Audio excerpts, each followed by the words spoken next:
Saudara-saudari yang terkasih, pernahkah komunitas kita atau kelompok kita mengalami perselisihan dengan kelompok atau komunitas lain? Semoga saja tidak pernah.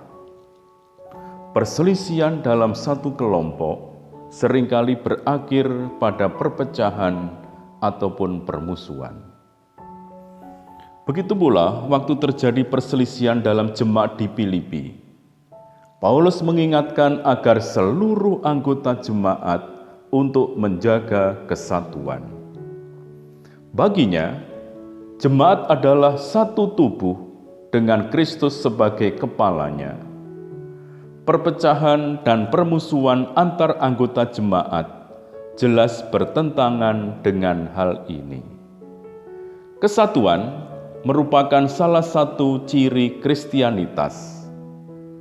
Kristianitas memberi nilai tinggi pada kesatuan dalam kehidupan jemaat.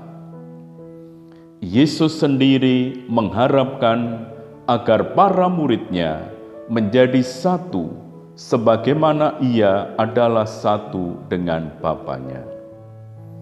Kesatuan itu terwujud ketika dalam jemaat tidak ada persaingan, kecemburuan, dan perpecahan. Dalam suratnya kepada jemaat di Filipi, bab 2 ayat 1 sampai dengan 5, Paulus memberikan nasihat yang berkaitan dengan kehidupan berjemaat. Ia mengingatkan bahwa kerendahan hati amat penting dalam membangun kesatuan jemaat. Karena itu, Paulus mengajak jemaat untuk meneladan kerendahan hati Kristus. Dia yang memiliki kesetaraan dengan Allah telah mengosongkan diri dan mengambil rupa seorang hamba dan menjadi sama dengan manusia. Dan ia taat kepada Allah Bapa-Nya sampai mati. Nasihat Paulus untuk meneladan kerendahan hati Kristus itu terungkap dalam satu madah yang sudah beredar di kalangan jemaat waktu itu. Paulus menampilkan madah ini untuk menunjukkan kepada umat Filipi betapa mulianya sikap kerendahan hati. Kita dengarkan surat Paulus yang amat indah ini. Jadi, karena dalam Kristus ada nasihat, ada penghiburan kasih, ada persekutuan roh, ada kasih mesra dan belas kasihan, sempurnakanlah sukacitaku dengan ini. Hendaklah kamu sehati sepikir dalam satu kasih, satu jiwa, satu tujuan, tanpa mencari kepentingan sendiri atau puji-pujian yang sia-sia. Sebaliknya, hendaklah dengan rendah hati yang seorang menganggap yang lain lebih utama daripada dirinya sendiri. Dan janganlah tiap-tiap orang hanya memperhatikan kepentingannya sendiri, tetapi kepentingan orang lain juga. Hendaklah kamu dalam hidupmu bersama menaruh pikiran dan perasaan yang terdapat juga dalam Kristus Yesus. Saudara-saudari yang terkasih, Santo Paulus menyampaikan nasihat agar seluruh anggota jemaat bersatu. Dalam beberapa ungkapan, Paulus menyerukan hal ini, sehati sepikir, dalam satu kasih, satu jiwa, satu tujuan. Sebagai tanggapan atas kasih Kristus kepada mereka, hendaknya mereka saling mengasihi satu sama lain, sehingga mereka hidup dalam satu kasih.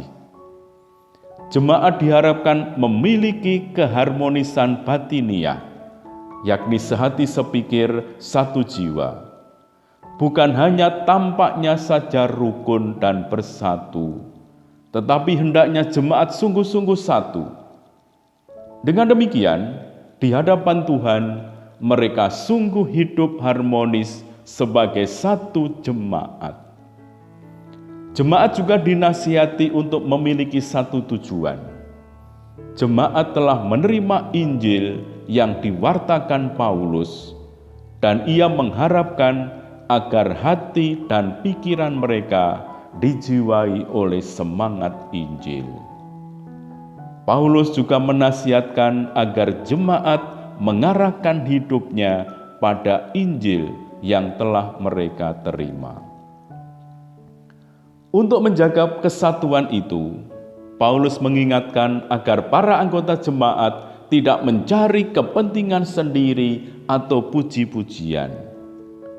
Mencari kepentingan sendiri seringkali berarti mengabaikan sesama dan hanya akan mengerjakan sesuatu yang mendatangkan keuntungan bagi dirinya sendiri.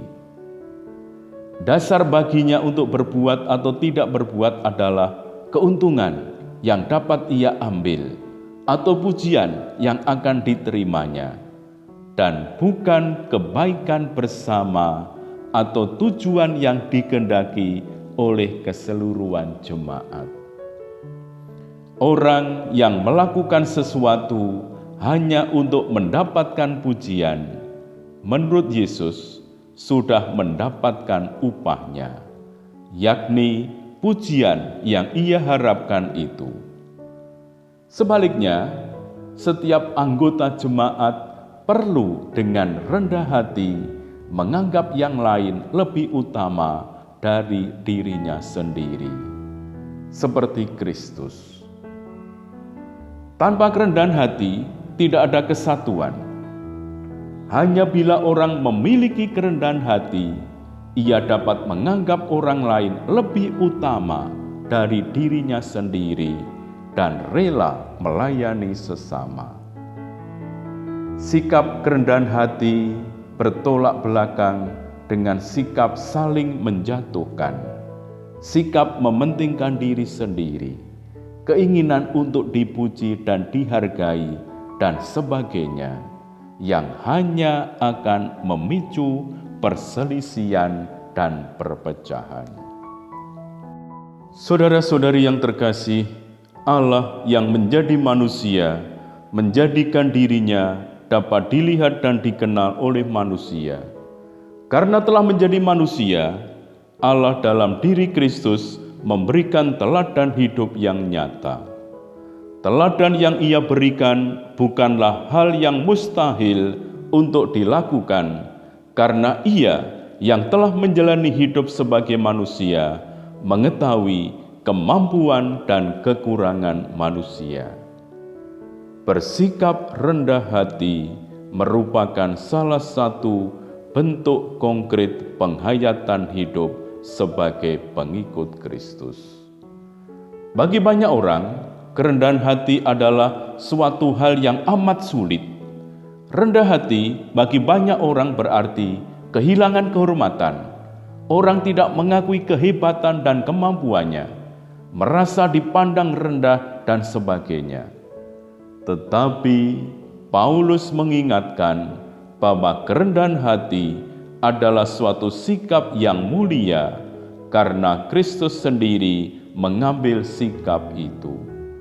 Ia adalah memiliki kesetaraan dengan Allah, tetapi menjadi manusia yang paling hina. Orang yang rendah hati mungkin saja dipandang rendah oleh sesamanya, tetapi tidak dipandang rendah oleh Allah. Allah menilai tinggi kerendahan hati. Kerendahan hati Kristus yang meninggalkan kemuliaannya yang setara dengan Allah, itulah yang membawa keselamatan bagi manusia. Berkat sikap yang dimiliki oleh Kristus itu, ia mau menanggung kesalahan dan dosa setiap orang, sehingga Allah menghapuskan semuanya dan memberi mereka keselamatan. Setiap orang yang mengaku diri sebagai pengikut Kristus dipanggil untuk menjadi rendah hati seperti Dia. Kerendahan hati menjadi jalan yang nyata dan harus ditempuh bila mau mengikuti Kristus. bila Kristus telah merendahkan diri untuk keselamatan kita. Bagaimana mungkin kita mengikuti Kristus tanpa menjadi rendah hati? Di hadapan sakramen Maha Kudus, marilah kita heningkan hati kita. Kita memohon rahmat kerendahan hati ini. Amin.